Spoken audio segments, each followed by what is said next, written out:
Every product-led growth company eventually has to embrace the enterprise. Why?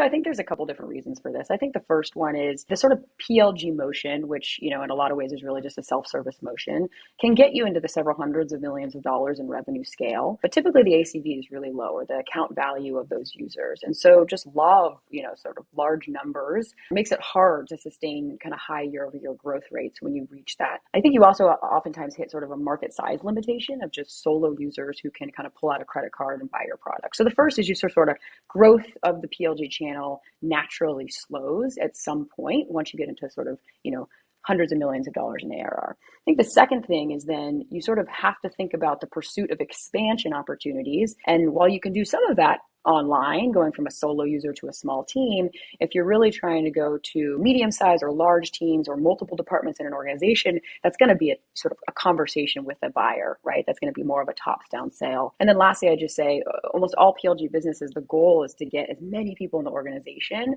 using your product as possible. And we kind of call wall-to-wall deployments.